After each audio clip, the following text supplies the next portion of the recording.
Hello everyone, welcome to the Manu Law classes in the session of daily news analysis.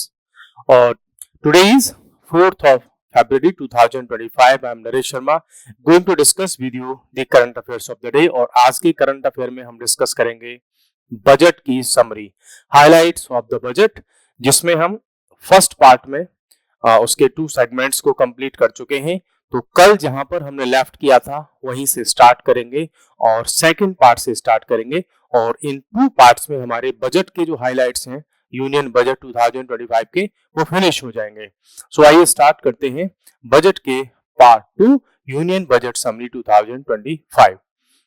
कल हमने 2 segment पर already बात कर ली थी कि जो इंडिया का जो एग्रीकल्चर सेक्टर है as a first engine of the economy, और सेकंड सेक्टर में हमने एमएसएमईज की बात कर ली थी। अब हम थर्ड सेक्टर पर आते हैं और हमारा थर्ड सेक्टर है वो क्या है, investment as the third engine. So इस बार इकोनॉमी के जो है इकोनॉमी रूपी जो ट्रेन है उसको खींचने के लिए 4 इंजन की बात हुई है इस बार के बजट में। पहला इंजन था हमारा agriculture as the first engine, दूसरे इंजन की हमने बात की थी MSME sector as the second engine, और थर्ड सेक्टर जो हमारा है थर्ड इंजन है वो है इन्वेस्टमेंट, कि गवर्नमेंट आने वाले टाइम में फोकस करेगी इन्वेस्टमेंट पर, जिससे कि जो हमारा इकोनॉमी है, कंट्री की जो इकोनॉमी है उसको हम चला सकें, रन करा सकें। और फोर्थ इंजन होगा हमारा एक्सपोर्ट। सो 4 इंजन से हमारी कंट्री की जो ट्रेन है उसको हम खींचने की कोशिश करेंगे, ऐसा मानना है मिनिस्ट्री ऑफ फाइनेंस का, गवर्नमेंट ऑफ इंडिया का, जो कि हम आज जो है इस बार के बजट से ये हम सब कुछ समझ सकते हैं। सो आइए स्टार्ट करते हैं इंडियन इकोनॉमी के जो है थर्ड इंजन से। थर्ड इंजन है हमारा इन्वेस्टमेंट, और इन्वेस्टमेंट से स्टार्ट करते हैं तो इन्वेस्टिंग इन पीपल। तो गवर्नमेंट का ये फोकस है कि भाई सबसे ज्यादा इन्वेस्टमेंट होना चाहिए कहां पर, पीपल में, क्योंकि अल्टीमेटली अगर हम पीपल में इन्वेस्टमेंट करेंगे तो सारे के सारे रिटर्न हमको देखने को मिल जाएंगे। पीपल में रिटर्न करने का क्या क्या मतलब है, कैसे हम पीपल में इन्वेस्ट करेंगे, क्या गवर्नमेंट के पास इसका विजन और मिशन है, क्या उसके पास में प्रोग्राम्स हैं। तो सबसे पहले हम देखते हैं सक्षम आंगनवाड़ी पोषण 2.0। मीन्स देश का भविष्य होते हैं देश के बच्चे, यही आगे चल करके कंट्री को लीड करते हैं। अगर हमारे जो बच्चे हैं वो स्वस्थ नहीं है, हेल्दी नहीं है, उनको ठीक से अगर न्यूट्रिशन नहीं मिल रहा है तो उनकी हेल्थ कभी अच्छी नहीं होगी, और अगर मेंटली फिजिकली वो फिट नहीं होंगे तो एजुकेशन का सपना हम नहीं सजा सकते। और हमारा जो जिसको हम कहते हैं कि ह्यूमन रिसोर्स, तो एजुकेशन लेस जो यूथ होगा वो ह्यूमन रिसोर्स में तो डेवलप नहीं होगा, वो कैपिटल तो नहीं होगा हमारे लिए, वो एक बर्डन बन जाएगा। अगर illiterate youth, illiterate population, education less population होगी, पीपल होंगे, चिल्ड्रन होंगे, वो वर्ल्ड पर, कंट्री पर, सोसाइटी पर, ह्यूमैनिटी पर एक बर्डन की तरह होते हैं।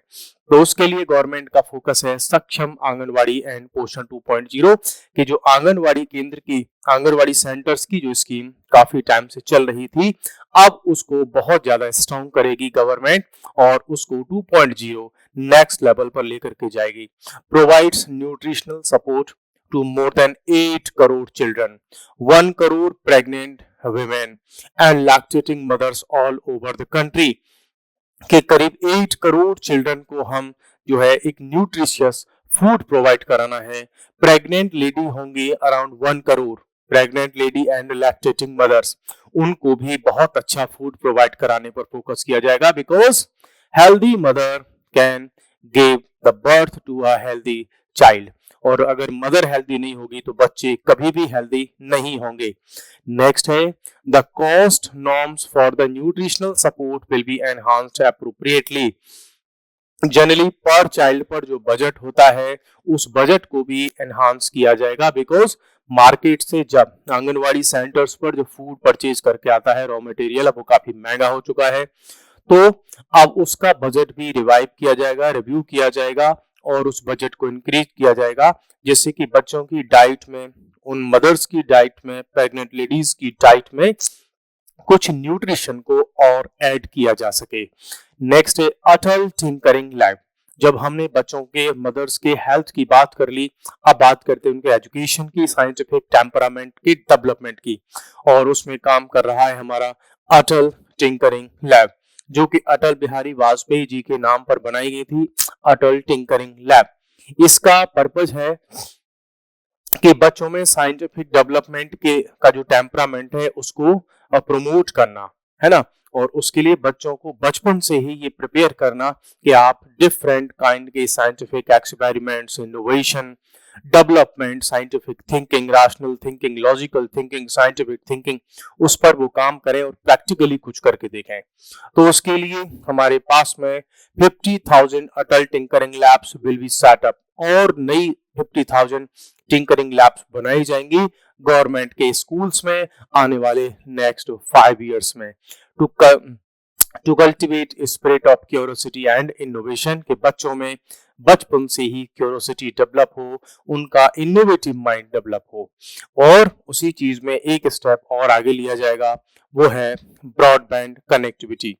अभी तक हम बात करते थे कि जो गवर्नमेंट के स्कूल्स हैं उनमें मोस्ट ऑफ द केसेस में इलेक्ट्रिसिटी नहीं है, उनमें बेसिक जो शौचालय या हम बात करें वॉशरूम्स वगैरह की फैसिलिटीज नहीं है, इवन उनमें गेट्स नहीं है, उनमें बिल्डिंग्स नहीं है। और अब हम बात करना स्टार्ट कर चुके हैं, वो टाइम ओवर हो गया कि सारे के सारे गवर्नमेंट स्कूल्स को कनेक्ट किया जाएगा ब्रॉडबैंड इंटरनेट से, जिससे कि बच्चे बचपन से ही, जो रूरल एरियाज के बच्चे हैं, उनको इंटरनेट की कनेक्टिविटी बचपन से ही मिल जाए। तो broadband connectivity will be provided to all government secondary schools, primary and secondary या प्राइमरी हेल्थ सेंटर्स में भी दी जाएगी ये ब्रॉडबैंड कनेक्टिविटी। मींस स्कूल्स को तो मिलेगी ही, जबकि रूरल एरियाज में या छोटे जो टाउन्स हैं उनमें जो प्राइमरी हेल्थ केयर सेंटर्स होते हैं छोटे छोटे से, उनमें भी ब्रॉडबैंड की कनेक्टिविटी दी जाएगी। और ये बहुत बड़ा विजन साबित हो सकता है, बिकॉज जो प्राइमरी हेल्थ केयर्स हैं वहां पर इस ब्रॉडबैंड के थ्रू आगे आने वाले टाइम में, ठीक है, टेलीमेडिसिन को यूज किया जा सकता है गवर्नमेंट के सेंटर्स पर। मींस वहां उस प्राइमरी सेंटर को अगर हम कनेक्ट कर दें एम्स के साथ में, ठीक है, या बड़े बड़े डॉक्टर्स के साथ में, हॉस्पिटल्स के साथ में, तो जो रूरल एरिया का जो पर्सन है, पेशेंट है, उसको गांव में बैठा होगा वो, और कैमरा सामने लगा होगा, हाई डेफिनेशन कैमरा, तो वो वहीं बैठे बैठे दिल्ली के एम्स के डॉक्टर से कंसल्ट कर पाएगा उस प्राइमरी हेल्थ केयर सेंटर के थ्रू। बड़ा एक विजन है, देखते हैं कितना सफल हो पाता है। भारतीय भाषा पुस्तक स्कीम, दुनिया के जितने भी साइंटिस्ट हुए हैं, फिलोसोफर्स हुए हैं, एजुकेशनिस्ट हुए हैं, रिफॉर्मिस्ट हुए हैं, सोशल रिफॉर्मर हुए हैं, उन सब का एक बात पर हमेशा फोकस रहा है दैट जो बच्चे होते हैं, चिल्ड्रन होते हैं, उनको हमेशा मदर टंग में ही एजुकेशन मिलनी चाहिए। बिकॉज जब छोटा बच्चा होता है उसके चारों तरफ माता पिता अपनी एक मदर टंग होती है उसमें बात कर रहे हैं, लेकिन बच्चा बेचारा 4 घंटे 6 घंटे के लिए स्कूल में जा रहा है और उसको किसी और ही लैंग्वेज में बात करनी पड़ रही है, घर पे आकर किसी और लैंग्वेज में बात कर रहा है। तो उसका इनिशियल लेवल पर जो स्ट्रगल है वो लैंग्वेज के साथ में होता है कि घर में उसके चारों तरफ हिंदी की में बात हो रही है, कन्नड़ में बात हो रही है, मलयालम में बात हो रही है, जो है बंगाली में बात हो रही है, लेकिन वो बेचारा इंग्लिश से लड़ रहा होता है। सो गवर्नमेंट इस बात पर फोकस करेगी कि बच्चों को भारतीय भाषा पुस्तक स्कीम लॉन्च करके बच्चों को बुक्स प्रोवाइड कराई जाएंगी, उनको वो लैंग्वेज में जो कि इंडियन लैंग्वेजेस हैं। अब अगर साउथ में बच्चे होंगे तो उनको साउथ की लैंग्वेजेस में, नॉर्थ ईस्टर्न साइड्स के बच्चे हैं तो उनको वहां की लैंग्वेज में, ठीक है, अगर लोग वेस्ट बंगाल से हैं तो उनको बंगाली में, जो लोकल लैंग्वेजेस हैं उनमें बुक्स प्रोवाइड कराने पर फोकस किया जाएगा। इट प्रोवाइड्स डिजिटल फॉर्मेट में भी बुक्स उनको प्रोवाइड कराई जाएंगी। नेक्स्ट हम आते हैं national centres of excellence for skilling. Means 5 national centres of excellence for skilling, skill development के लिए 5 नए जो नेशनल सेंटर है एक्सीलेंस लाने के लिए स्किल्स में। अब बात केवल स्किल डेवलपमेंट की बात हो रही है, बात हो रही है कि उनमें एक्सीलेंस आए, इस लेवल का एक्सीलेंस आए जैसे कि हम डेवलप्ड कंट्रीज के लोगों में देखते हैं, उस लेवल का एक्सीलेंस आना चाहिए। Setup with global expertise and partnership. World के अदर जो कंट्रीज हैं वहाँ के एक्सपर्ट्स हैं, कंपनीज हैं, है ना, एनजीओज हैं, उनके साथ में पार्टनरशिप करके हम इसको हाई लेवल पर लेकर के जाएंगे। एम है इसका to equip our youth with skills requirement for make for India and make for the world. Means अब तक का जो हमारा फोकस था वो था कि मेड इन इंडिया या मेक फॉर इंडिया, तो अब फोकस हो जाएगा हमारा कि make for India and make for the world. Means India का वो यूथ है वो इंडिया के लिए मैन्युफैक्चरिंग तो करे, बट अब वो वर्ल्ड के लिए मैन्युफैक्चरिंग करे। Ultimately here we are indicating that now the government of India is going to focus the manufacturing for the world. It means now we are going to become the supplier of the manufactured goods, not only the raw material. So government का focus होगा कि अब हम China की तरह, USA की तरह, European union के कंट्रीज की तरह एक्सपोर्ट करें मैन्युफैक्चर्ड गुड्स को, तो इस पर फोकस होने वाला है। Expansion of capacity in IITs. So जो इंडिया के आईआईटी हैं उनमें बहुत सारी सीट्स अभी हैं इंजीनियरिंग के लिए या डिफरेंट सेगमेंट के कोर्सेज के लिए, लेकिन एक प्रॉब्लम हमेशा बनी रहती है कि सीट्स कम होती हैं और एप्लीकेशन फेल करने वाले, एडमिशन लेने वाले स्टूडेंट्स हमेशा ज्यादा होते हैं। तो गवर्नमेंट अब क्या करेगी, इन आईआईटीज में सीट्स के नंबर को इंक्रीज किया जाएगा। Total number of students in 23 IITs has increased 100% from 65,000 to इतना। एक टाइम था जब 65,000 स्टूडेंट हुआ करते थे, अब वो 1,35,000 हो चुके हैं लास्ट 10 ईयर्स में। सो बहुत ज्यादा सीट्स हमें इंक्रीज लास्ट 10 ईयर्स में की गई है और इसको हम और भी इंक्रीज करेंगे। Centre of excellence in AI for education, हम इस पर भी स्पेशली वर्क करेंगे, सेंटर फॉर एक्सीलेंस बनाएंगे।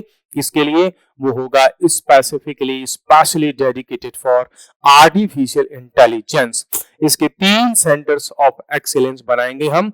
Artificial intelligence for agriculture, health and sustainable cities were announce.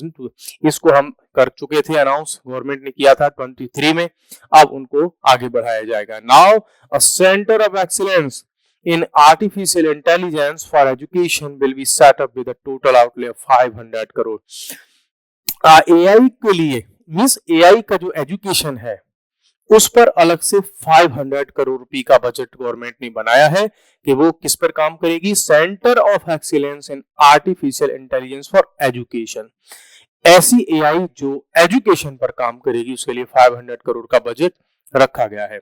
Next हम चलते हैं day care centres in all district hospitals.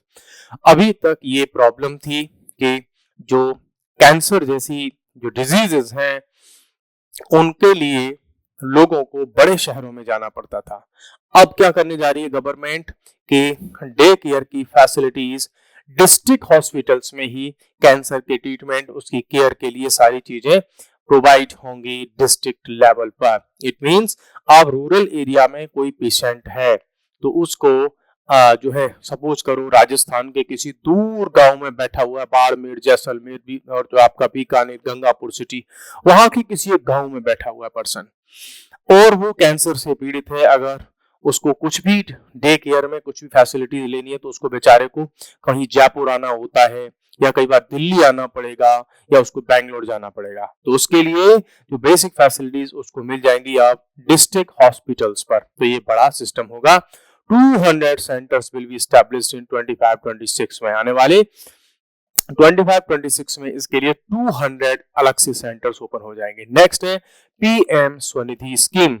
PM Svanidhi scheme पर भी बहुत ज्यादा फोकस इस बार दिया गया है।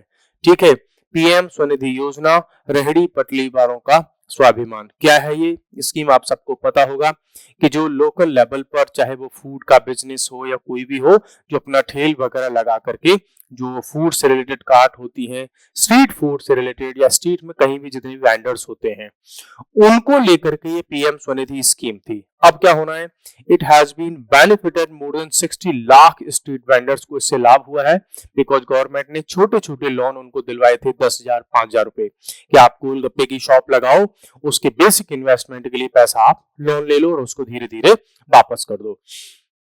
Scheme will be revamped with enhanced loans from banks, UPI linked credit cards with 30,000 rupees limit। पहले इसकी 10,000 के आसपास लिमिट हुआ करती थी, अब उसमें 30,000 तक का आपको इन्वेस्टमेंट करने के लिए लोन मिल जाएगा।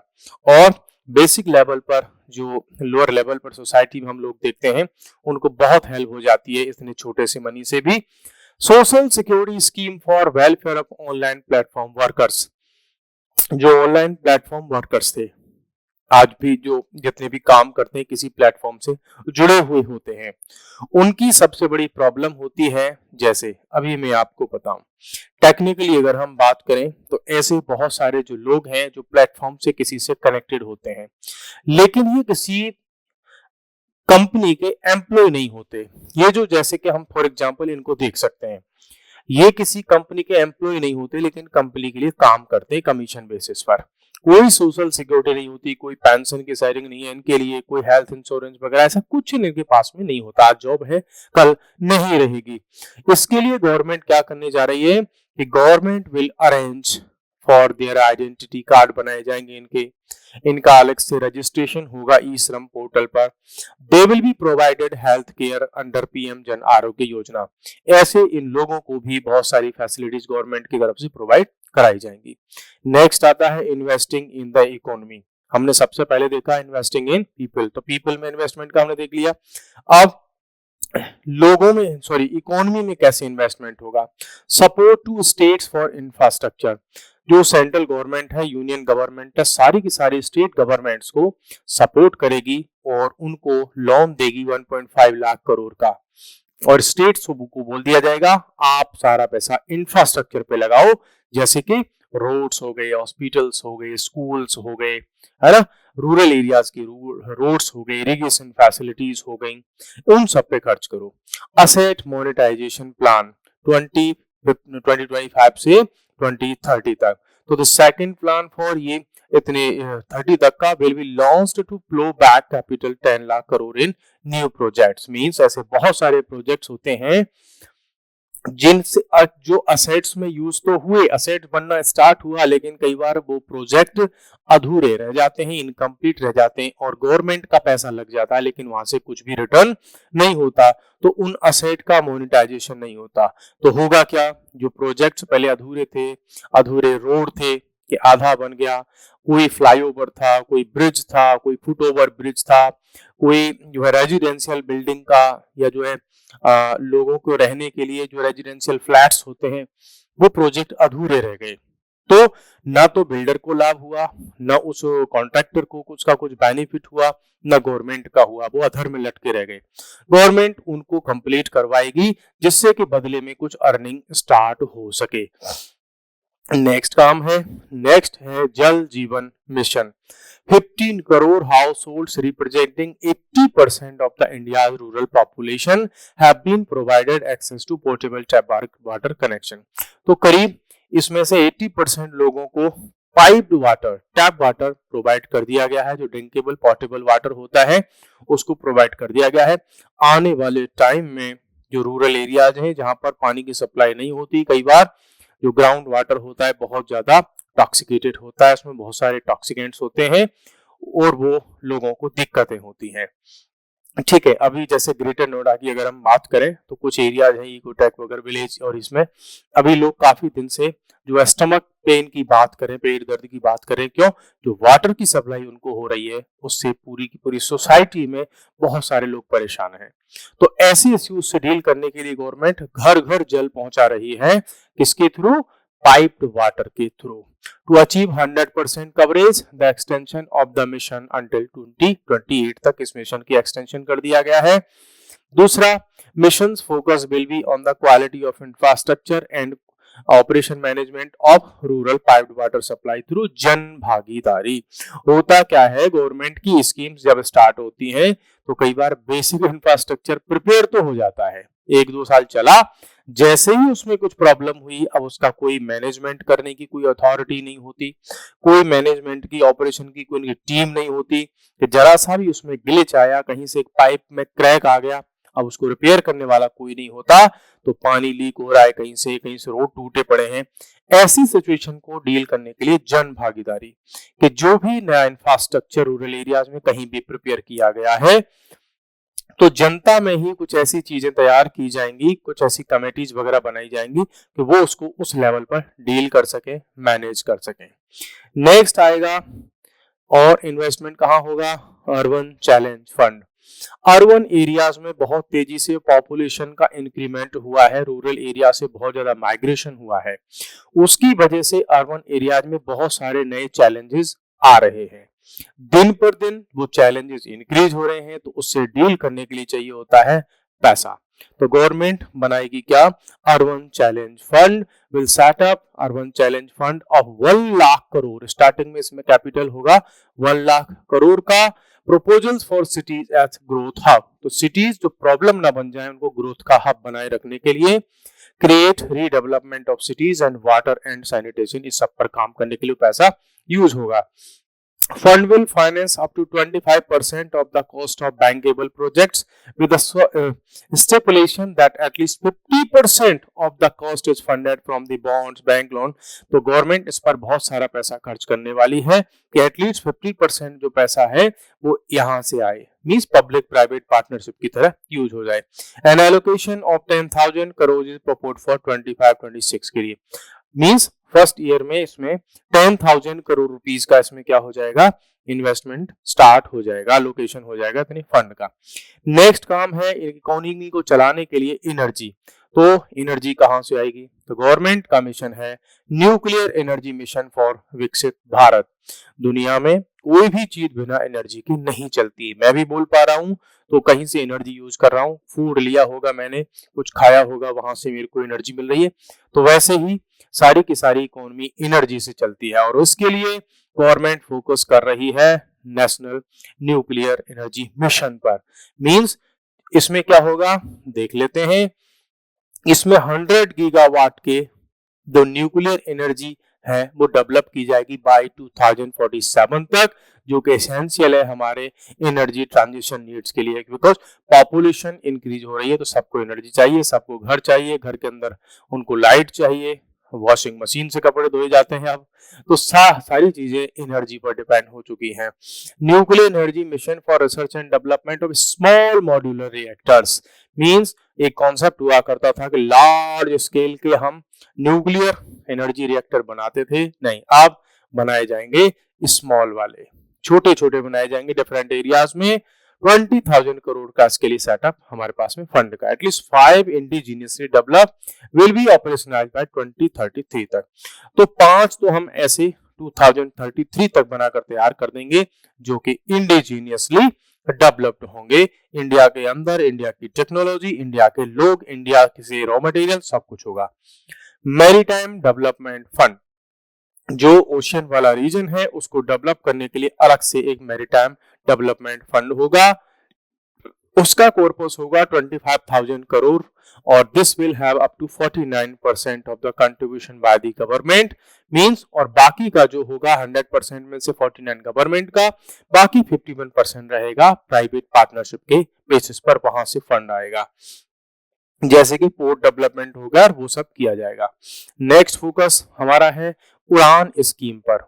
उड़ान स्कीम चलाई गई थी, उड़े देश का आम नागरिक, ये स्कीम थी कि यार जो छोटे छोटे शहरों से भी जो लोग हैं वो भी हेलीकॉप्टर के थ्रू, प्लेन के थ्रू डिफरेंट रीजन्स में जाना चाहते हैं, टाइम बचाना चाहते हैं, लेकिन वहां पर एयरपोर्ट्स वगैरह नहीं होते और फ्लाइट्स वगैरह नहीं होती, या किराया इतना महंगा होता है कि लोग उस एरोप्लेन में बैठना नहीं चाहते या बैठना अफोर्ड नहीं कर सकते। तो गवर्नमेंट ने इसमें बहुत सारी सब्सिडी वगैरह अनाउंस की थी कि जो आम आदमी है वो भी फ्लाइट से आ सके और कहीं जा सके।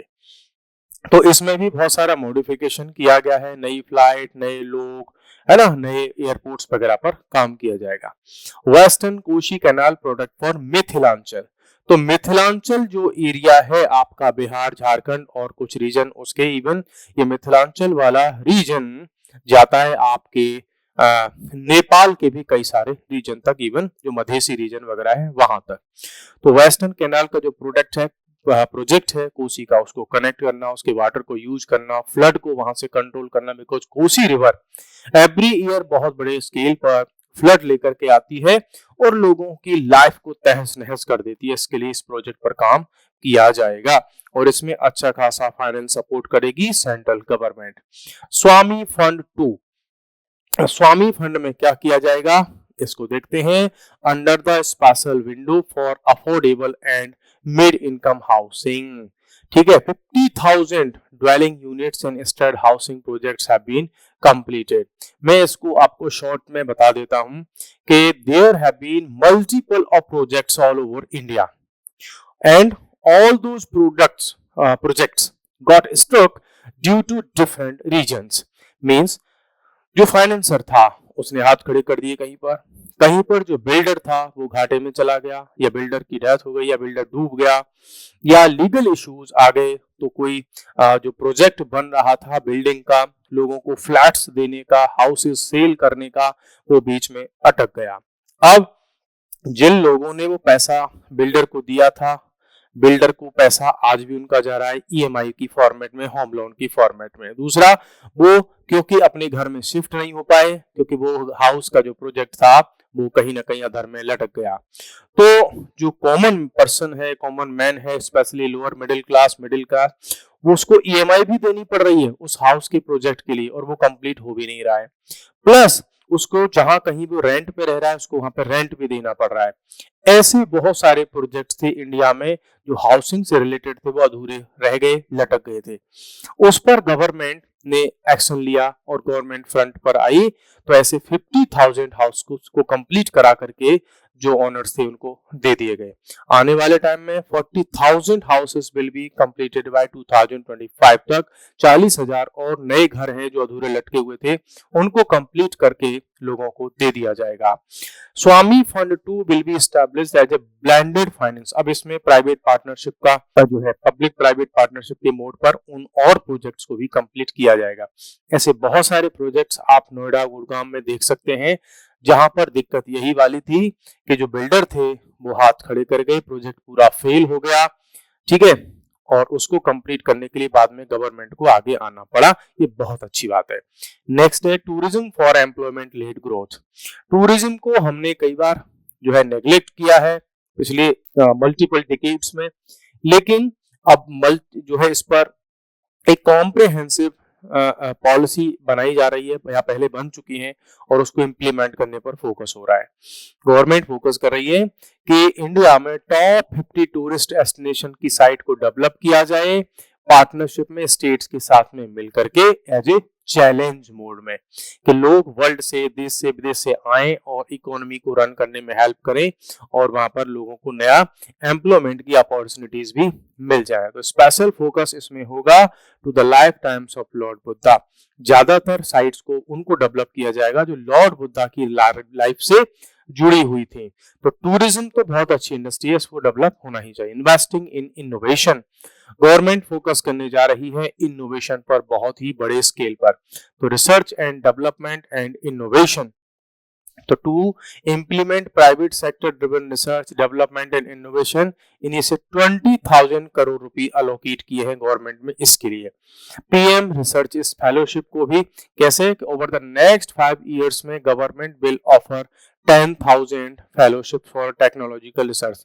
जो स्टूडेंट्स रिसर्च करना चाहते हैं, उनके पास में फंड नहीं, उनको फंड किया जाएगा पीएम रिसर्च फेलोशिप के थ्रू, कि कोई किसी डिफरेंट फील्ड्स में अगर रिसर्च करना चाहते हैं तो। Gene bank for crops germ plasm के लिए, ऐसे बहुत सारी क्रॉप्स हुआ करती थी जो आज हमको नहीं दिखती, उनके जीन को सेव करने के लिए, प्रिजर्व एंड प्रोटेक्ट करने के लिए भी गवर्नमेंट ने जो है जीन बैंक बनाने के कॉन्सेप्ट पर काम किया। अब सेकंड जीन बैंक बनाई जाएगी, 10 लाख जर्म प्लाज्म इसमें स्टोर किए जाएंगे। India first gene bank was set up in 1996 में बनाई गई थी, अब उसका सेकंड वर्जन भी बनाया जाएगा। ज्ञान भारतम मिशन, एक मिशन और है, ये भी रिसर्च एंड डेवलपमेंट से रिलेटेड है, इंडिया की उस एंशिएंट नॉलेज से रिलेटेड है। मींस इंडिया की जो एंशिएंट नॉलेज है उसको ज्ञान भारतम मिशन के through protect, preserve and promote किया जाएगा, उसका सर्वे किया जाएगा, डॉक्यूमेंट प्रिपेयर होंगे, उसको कंजर्व किया जाएगा। 1 करोड़ मैन्यूस्क्रिप्ट्स को क्या किया जाएगा, उनको जो है स्कैन किया जाएगा और उस नॉलेज का डिजिटलाइजेशन किया जाएगा। जैसे हम बात करें वेदों की, है ना, उपनिषदों की, ब्राह्मणों की, आरण्यक की, उन सबको जो मैन्यूस्क्रिप्ट हुआ करती थी, कई बार जो पत्ते होते थे उन पर लिखी होती थी, बार्क पर लिखी होती थी, उन सबको कलेक्ट किया जाएगा और उनकी स्कैनिंग की जाएगी उस नॉलेज की। तो उस पर बड़े लेवल पर काम चल रहा है। नेक्स्ट चलते हैं, exports as the fourth engine, और इंडियन इकोनॉमी का चौथा इंजन होगा एक्सपोर्ट। उसके लिए एक्सपोर्ट प्रमोशन मिशन होगा और उसमें डिफरेंट सेगमेंट्स, डिफरेंट मिनिस्ट्रीज सबका कोलैबोरेशन करके एक्सपोर्ट पर फोकस किया जाएगा। भारत ट्रेड नेट, एक्सपोर्ट को प्रमोट करने के लिए गवर्नमेंट क्या करेगी, एक अलग से प्लेटफॉर्म बनाएगी जिसका नाम होगा भारत ट्रेड नेट, कि आप अगर एक्सपोर्ट इंपोर्ट के बिजनेस में आना चाहते हैं तो आपको कहाँ कौन से डॉक्यूमेंट की रिक्वायरमेंट होगी, उस डॉक्यूमेंटेशन को कैसे कंप्लीट करना है, किस ऑफिस में जाना है, वो सब आप इसके थ्रू कर पाएंगे।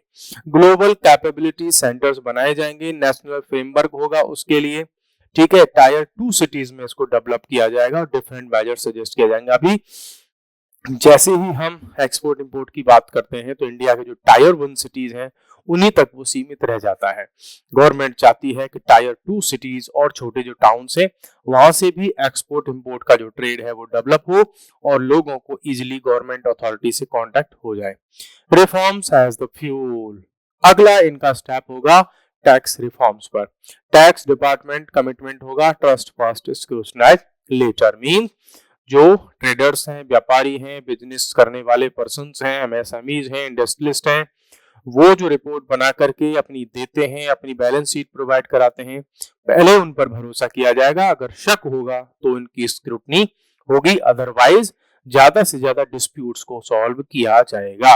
अब तक होता ये था कि जो भी बैलेंस शीट बिजनेस में प्रॉफिट लॉस जो बिजनेस पर्सन थे, बिजनेस कम्युनिटी थे, वो दिखाते थे तो गवर्नमेंट के जो ऑफिसर्स थे, इनकम टैक्स, जीएसटी वाले, वो अधिकारी उनको परेशान करते थे। अब क्या होगा कि कोशिश ये की जाएगी कि वो जो रिपोर्ट बना करके भेज रहे हैं उस पर भरोसा किया जाएगा, कम से कम डिस्प्यूट्स जिससे कि हो, फिर शक होगा तो उसकी स्क्रूटनी होगी।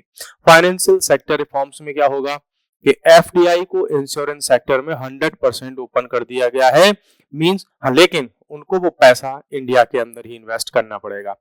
Credit enhancement facility by NAFED, means हमारे पास एक बैंकिंग सिस्टम तैयार किया गया था गवर्नमेंट ऑफ इंडिया ने 2021 में, और उसका काम था इसके थ्रू केबल और केबल इंफ्रास्ट्रक्चर पर काम करना। इसमें अभी मनी सप्लाई को इंक्रीज किया जाएगा। नेक्स्ट है ग्रामीण क्रेडिट स्कोर। ग्रामीण जो रूरल एरिया है हमारा, public sector banks will develop Grameen credit score framework to serve the credit needs of SHG members in rural areas. जो रूरल एरियाज में बहुत सारे लोग ग्रुप बना करके कोई बिजनेस करना चाहते हैं, महिलाएं कई बार सेल्फ हेल्प ग्रुप बना करके बिजनेस करना चाहती हैं, तो उनके लिए इजीली जो लोन है, क्रेडिट है, वो प्रोवाइड किया जाएगा। प्लस केवाईसी को भी ज्यादा सिंप्लीफाई किया जाएगा, इतना कॉम्प्लेक्स नहीं करेंगे कि लोग बेचारे परेशान हो जाए कि भाई आधार कार्ड देना है, कि पैन कार्ड देना है, कि वोटर कार्ड देना है, कि उसमें क्या अपडेट कराना है, उन सबको इजी किया जाएगा।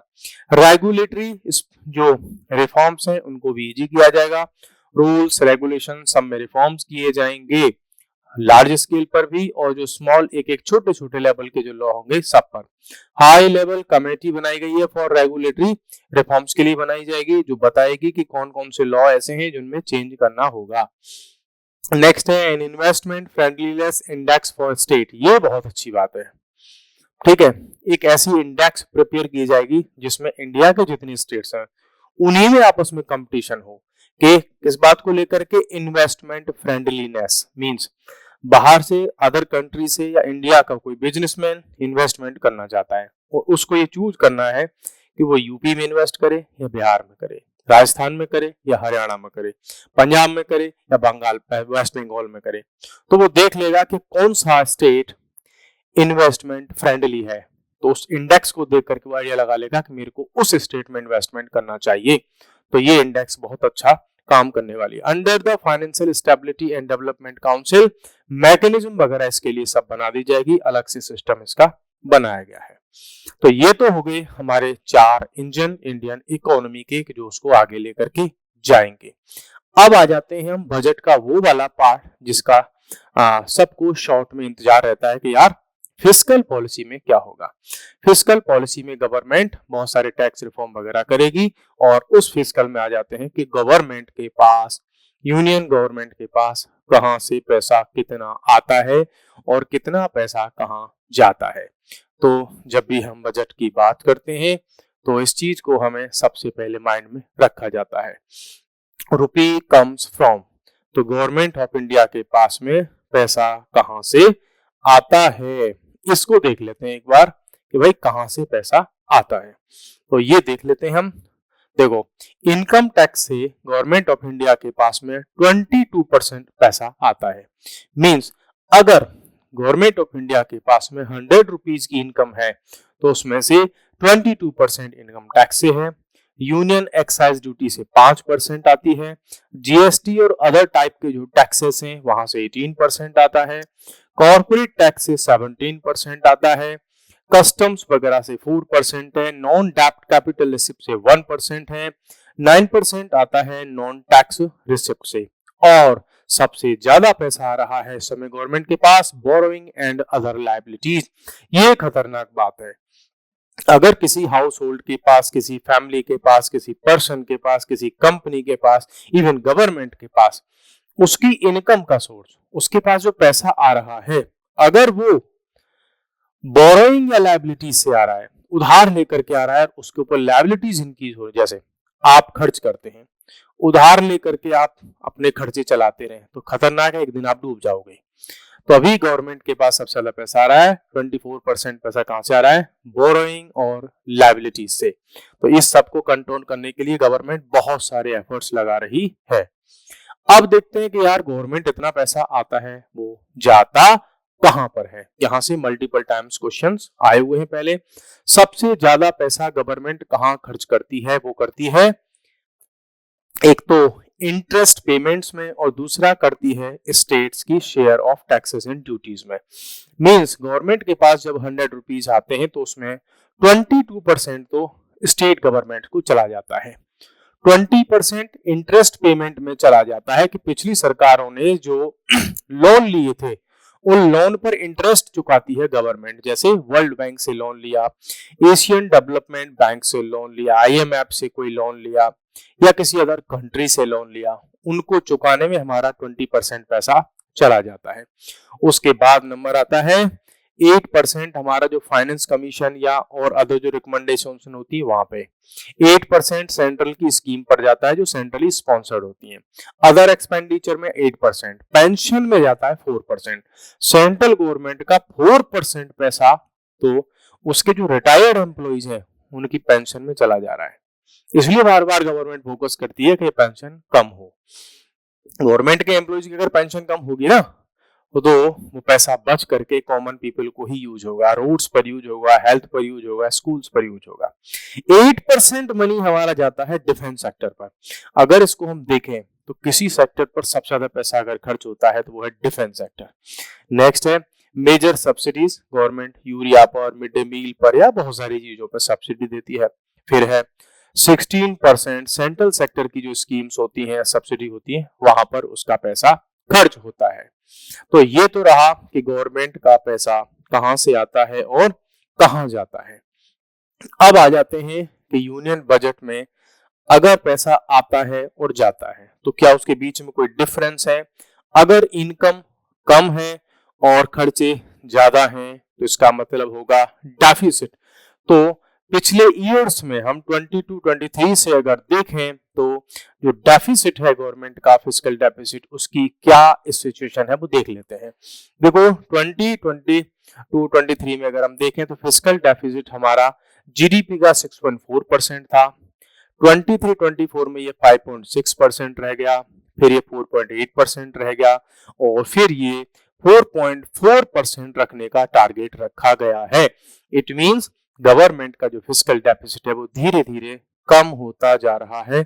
ये अच्छी बात है कि गवर्नमेंट मजबूत होती जा रही है, हमारा जो फिस्कल है वो जो है स्ट्रांग होता जा रहा है।